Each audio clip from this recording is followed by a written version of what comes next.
impossible for God. Actually, I was looking at the readings of the day, and they were about creation, and Dolly chose that beautiful song about, really about creation. Everything, you know, that God gives us is good. But then just before Mass, Diane said, well, are you going to use this reading? And I looked at it and I said, nah, I don't think so.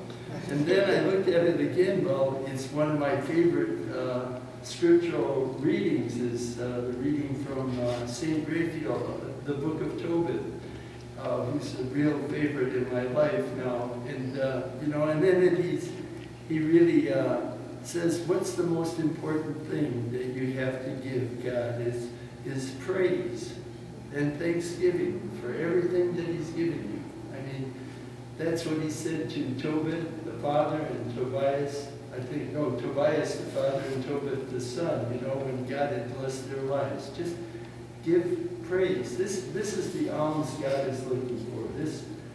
He's not looking for money or cash. He's looking for gratitude in our life. And then everything happens on this day. Today's the feast of a saint named St. Jerome Emiliani. Anybody ever hear of him? Good. and a new saint named by Pope John Paul II, Saint Josephine Bakhita. Well, Saint Jerome was a military man, and he went through this conversion. This was back in the 16th century, and he decided, you know, I think the same thing happens to some of the men who are in the Middle East today. Or in the military, we often just think of them as fighting, but you know, they see all these people.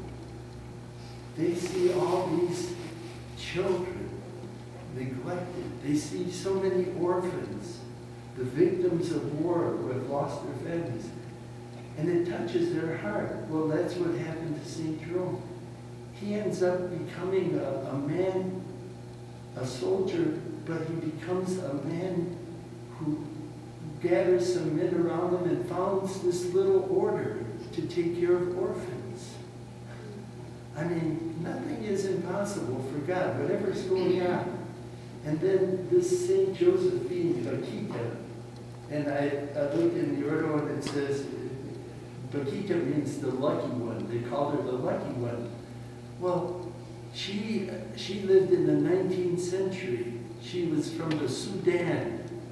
A little girl who was kidnapped, sold into slavery.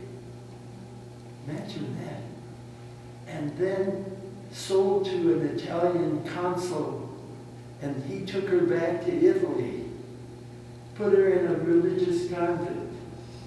She ends up, she had been raised in the Islamic faith, and she becomes a Christian, and ends up being a nun.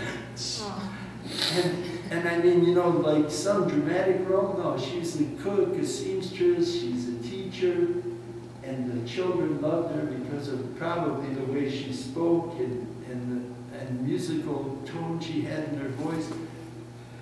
And the Pope names her the first saint from the Sudan. Yeah. You know, nothing is impossible for God. Nothing.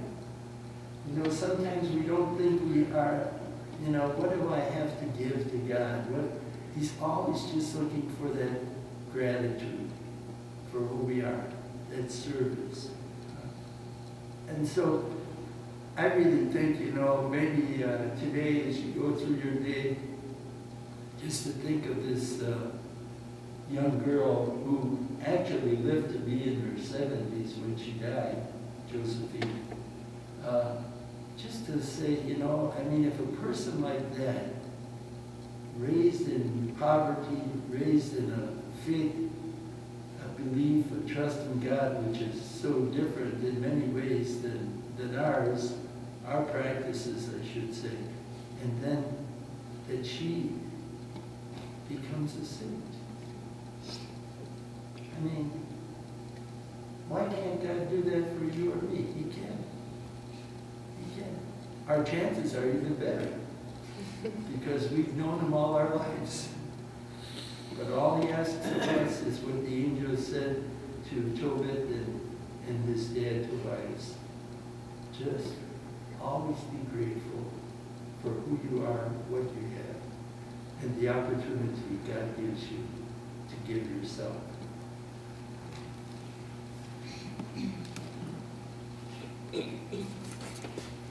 The Lord be with you. And also with you.